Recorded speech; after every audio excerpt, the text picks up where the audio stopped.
Welcome to another episode of our incredible show. I get the incredible pleasure to speak to leaders from around the world, leaders who've been tried and tested in their environment and were operating or are operating at the very top end of the game.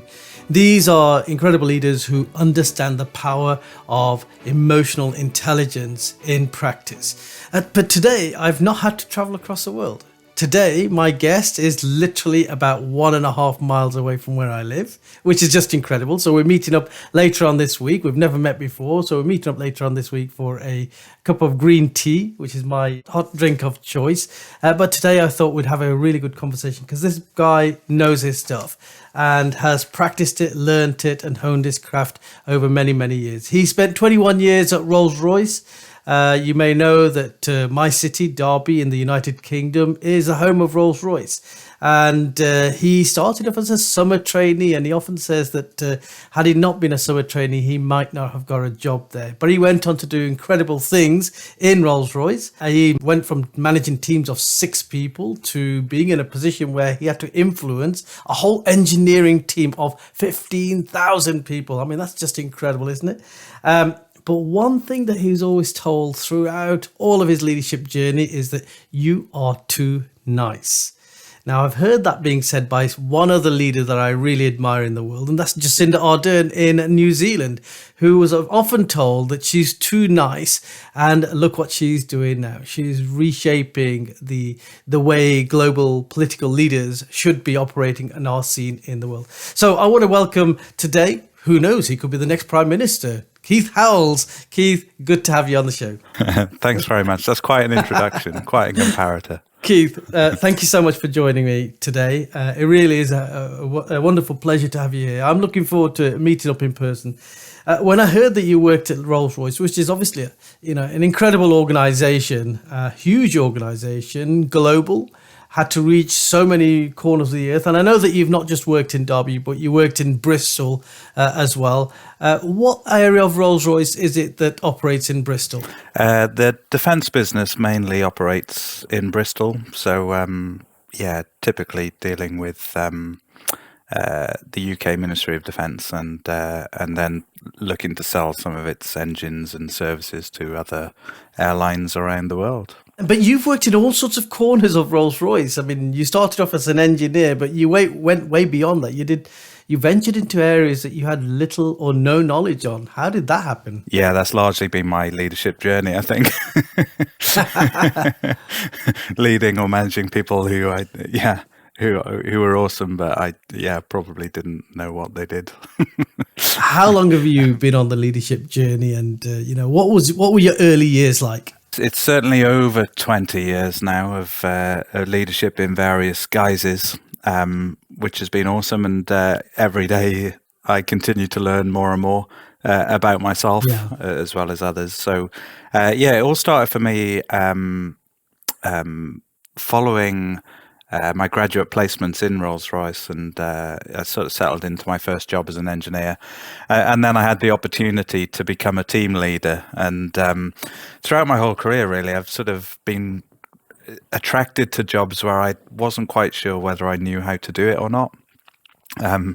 Something about me that likes the challenge of finding out. So a job became available. It felt really exciting in terms of where it could take it, and it was my first sort of people leadership position, and I applied for it. And I think before the interview and during the interview, we had a few conversations about being too nice to be a leader, and could I really have some of those hard conversations. That was that was the start of my leadership journey, and probably the start of people questioning styles of leadership, and almost equating styles with results. And so what was a typical style around you in those days, if you were so different to other people? This was probably 2001, something like that. So many organizations, and Rolls Royce at that point was no different. There was a particular way they describe leaders, and probably not the right words, but looking for strong, confident, charismatic, certain, hard, direct, focused on delivery, whatever that meant, high energy, and they're sort of almost, I wouldn't say a caricature, but almost a definition of what a good leader looked like. And perhaps I was probably a bit more introverted by nature, probably more interested in, like you said in the introduction, sort of emotional intelligence, and more interested in what the team was able to do rather than any individual within it. Maybe socialist in outlook. So probably contravene some of the images of what a leader would have looked like, or the definition of a leader. You see, that's so interesting. I mean, I'm listening to you now, and I'm almost envisaging looking at myself in the mirror, because, in the police service, when I became a leader, the way that you've described the typical leader was exactly that. Very hard, very straight, very task orientated, almost I don't know if you know the Theory X, Theory Y model of leadership, and Theory X leaders don't believe that the people necessarily want to come to work. They are driven by the financial incentives, whereas Theory Y leaders are your more transformational leaders that believe in trusting the individual, inspiring the individual to do better. And I think there's a lot of Theory X leadership going on in that time. And I mean, I joined the police service in the 1980s, so you can just imagine it was even more so than what you experience in Rolls Royce. But I think the landscape of leadership is beginning to change. Organizations are beginning to understand that transformational, emotionally intelligent, human-centered leadership is far, far more important in the workplace and to get things done. What were your earliest lessons? If you had like an early lesson in your leadership journey, what would you say it was for you? God, that's a deep question, isn't it? The thing that became apparent to me very early on, and I didn't appreciate how significant it was at the time, but was this idea of transparency. So I sort of remember back in the days where it almost felt like you had access to all kinds of privileged information as a leader that you may or may not choose to share with the teams. And that I always felt that makes it hard for people to exercise their discretion and make good decisions. In my first leadership role, we sort of went from planning a glorious future to having to close the department and people losing their jobs. And it became, that sort of crystallized the need to become transparent for me. That was the sort of first key lesson, because I kind of figured that people would need to make decisions on their personal future as to where they're going to invest their time and energy. And if they had more information around them to do that, even if it was changing continually, if I could be clear and transparent with them on what was happening, even if I didn't know what was going to happen next, then hopefully they could navigate uncertain waters. I love the whole concept of transparency and almost demonstrating to everyone, look, hey, I don't have the monopoly on good ideas here, and I happen to be the leader of this team, but that is, the team operates as a single entity, and we all have to play our part. I mean, I guess one of the biggest lessons for me was that vulnerability is a strength, and it takes huge courage. And it, particularly in that era, it takes huge courage to be a vulnerable person, to show vulnerability. But I found it worked incredibly. I mean, when I didn't know something, I would say, I don't know. But I had expertise within the team that would show me how. And they saw me as the person that had the hand on the tiller, so to speak, but not necessarily having to be the expert. And you've been in this position, haven't you, where you've taken over a department and you had like almost zero knowledge of what they did. How did you handle that? Well, that's where I learned about the importance of sort of trust and respect almost, and humility. So it happened to be the department, my second leadership job actually, and I was sort of catapulted into this environment, and it was off the back of managing the closure of the previous department. So it didn't start from a good place, because everyone was looking at me going, aren't you the guy who just and what are you doing here?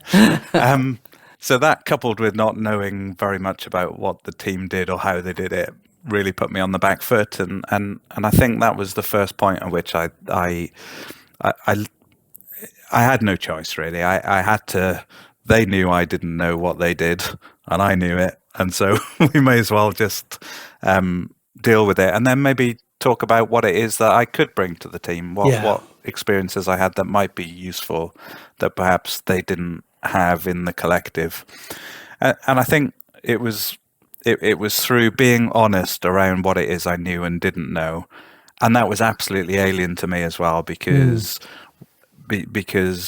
that culture at the time valued knowledge and specialism above all else, and particularly in an organization that prides itself on engineering excellence, and we're talking about leading engineering teams who do incredible things, then the technical knowledge and expertise was prized almost above all else. And if you had to do some other stuff around managing people, as it would have been characterized at that point in time, then that was probably necessary, but it wasn't where the key people were. It wasn't top of the agenda, yeah. And often when we talk about anything to do with managing people or leading people, it is often boxed up in that horrible compartment of soft skills.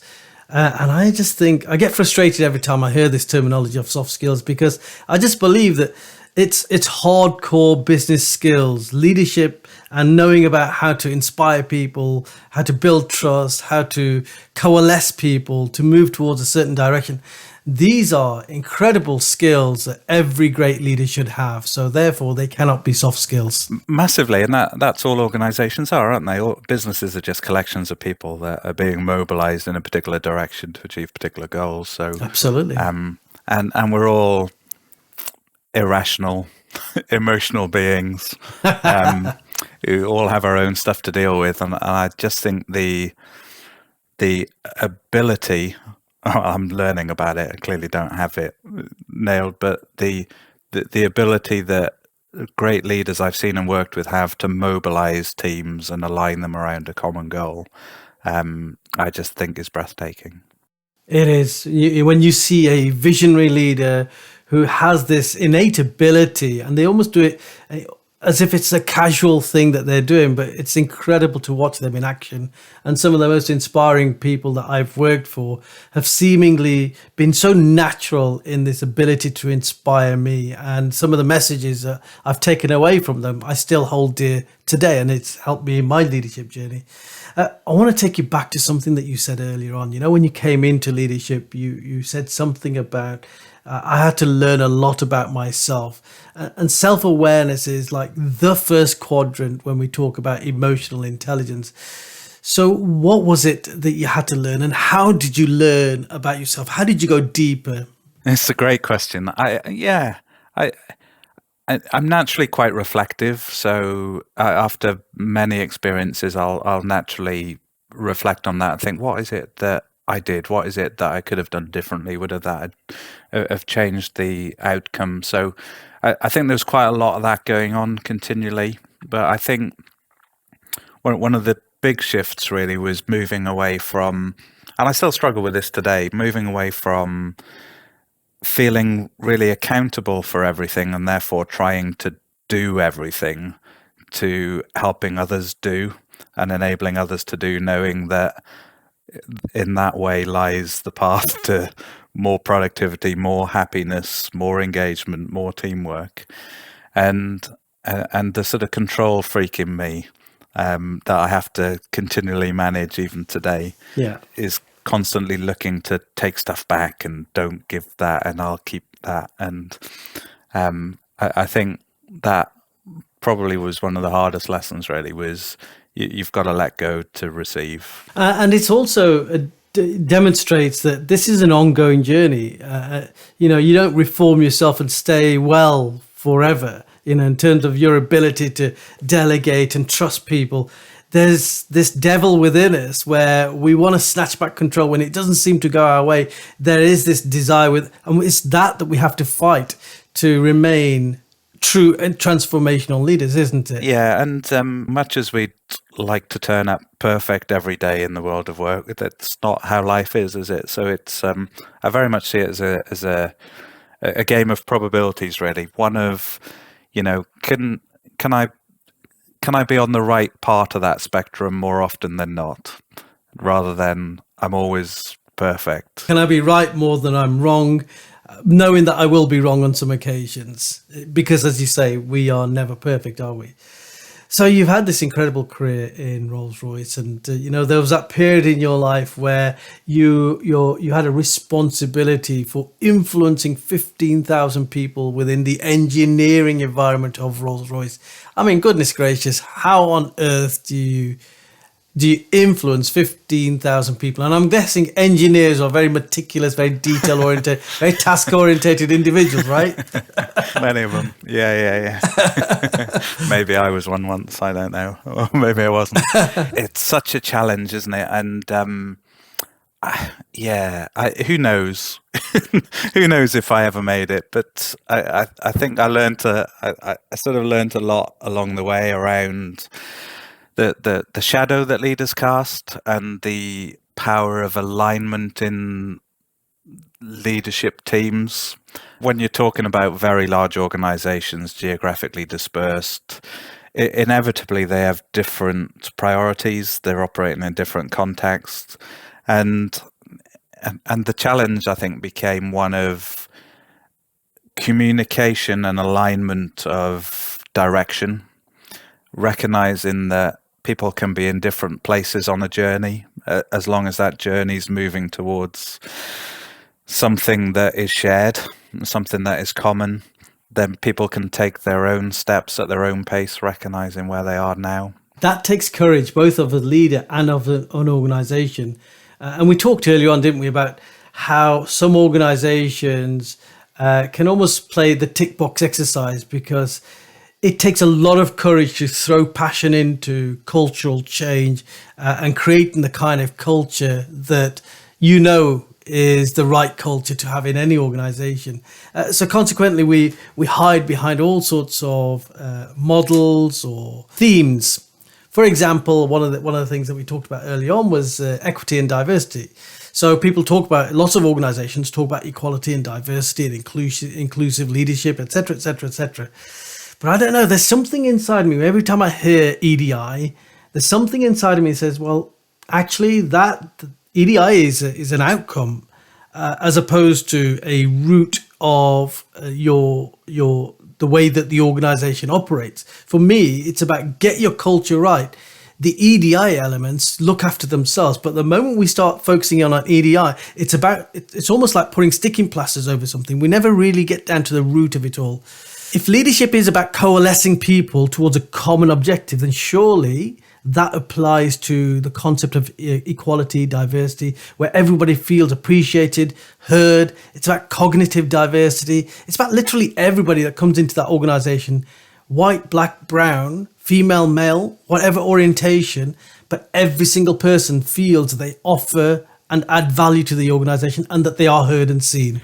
I think that's right, and I think that's so massive, and it's such an emotive topic as well, isn't it? Sort of diversity and inclusion, and depending on where you're coming at it from, you can feel stronger about it than others, and it's quite laden with language that can be quite incendiary, and I think and I think you've distilled it really nicely into what are the values that we're seeking to share.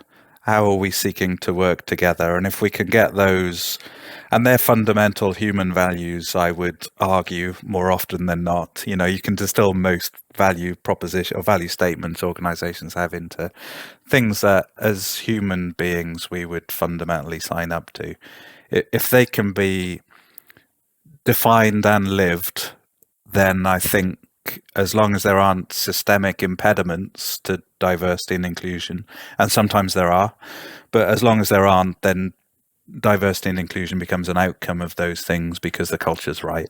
I think one of the dangers, we see a lot of organizations chasing, say, recruitment targets, particularly around the race and ethnicity. I mean, that's basically chasing demographic diversity. But does that change an organization? What happens if you are targeting people all from the same area? And they think the same, they behave the same, they've been to the same schools, but they look different.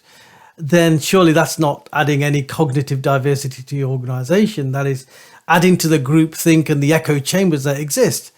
So it's as you say, it's quite a deep area, but actually the solutions, I believe, are quite simple. It's get your culture to where it needs to be, really believe and live out your values, and the values need to be, as you say, human values that are understandable, that are translatable, and then hold people to account around those values.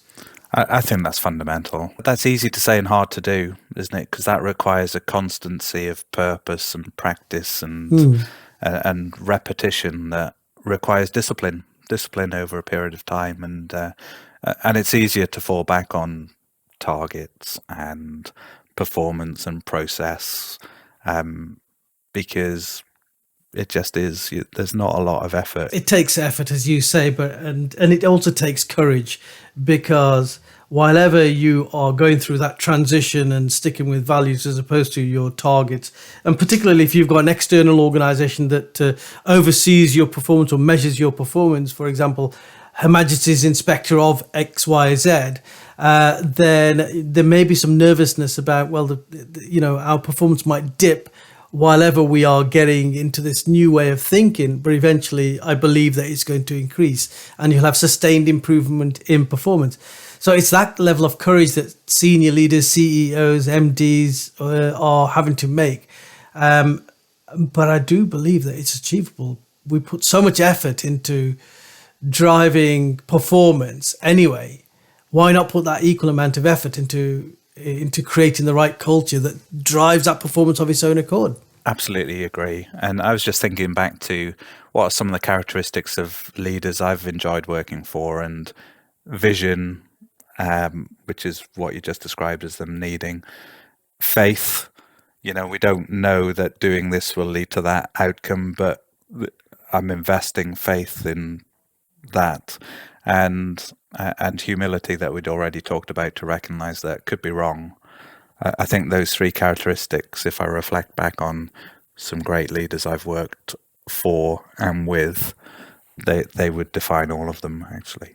I just want to touch on some of the areas that I know that you have a real good specialism in. That many organizations, and I'm not saying these are bad areas, because these are fundamentally important and they can drive the performance of the organization. But some organizations will focus in on process. So they'll try to be as efficient as they possibly can. And the danger with that is that you miss out on the people issues. You don't take people along on the journey with you. So you might introduce something like Six Sigma or lean thinking into your organization. And you are still working in that environment now, but you add that the additional element of the people within that, don't you?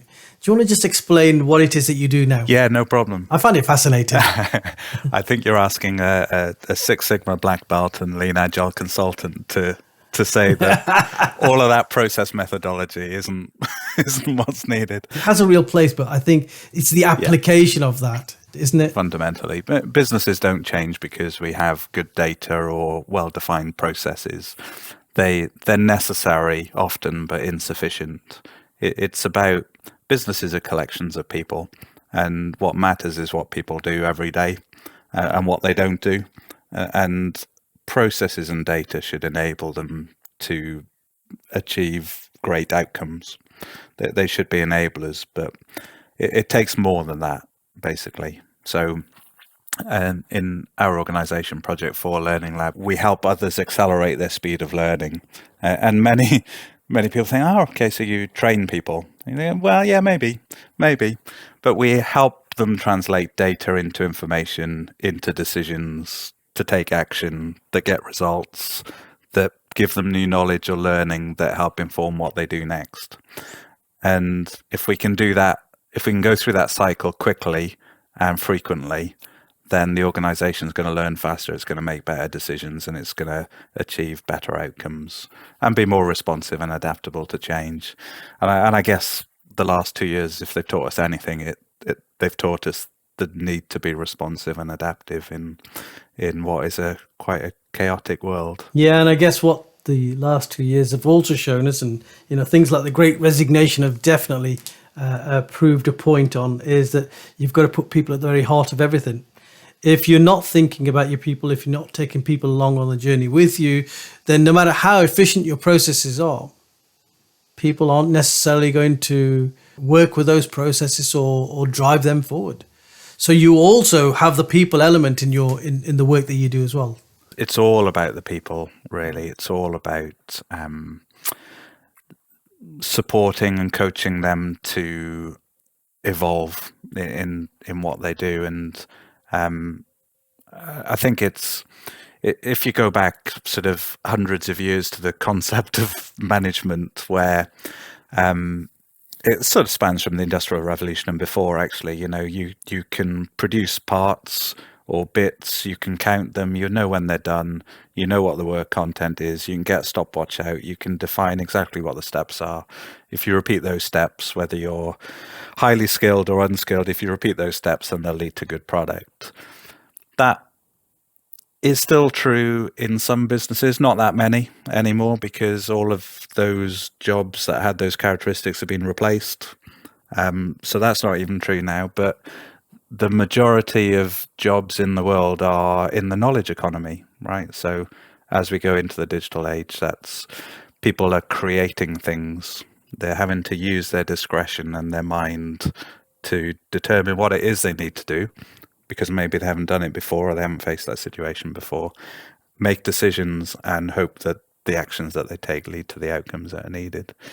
And I think in that world, every concept of management that dates back to the Industrial Revolution and before becomes problematic. Mm-hmm. That whole underpinning stuff becomes problematic, and it becomes much more about how we equip and enable people to make better decisions more often every day, and how we support them in the organization to do that, and how we give them the space and the safety to do that. And I find that more fascinating, really. People are fascinating. They are incredibly diverse, and we have all sorts of experiences individually and collectively in our lives, and it shapes us, and we evolve very quickly, don't we? I love how you have pulled together these almost clinical processes, these step-by-step efficiency processes that we often talk about when we consider things like Lean or Six Sigma, and they're very important process. But you've added the people element within that, and I think that's what adds strength to the work that Project 4 Lab is doing. I think it's incredible. So if people wanted to connect with you or find out more about what you do, Keith, or maybe just follow you, where would be the best place for them to do that? LinkedIn's probably a good place. Project 4 Learning Lab on LinkedIn, or you can find me, Keith Howells, on LinkedIn, or you can go to our website and get it from there, which is www.p4learninglab.com. But I've really enjoyed it. Thank you so much, Keith. I look forward to meeting up and hearing more about the great work that you do. And let's see if you can inspire even more people on your continuing leadership journey. Thank you very much. I've loved it.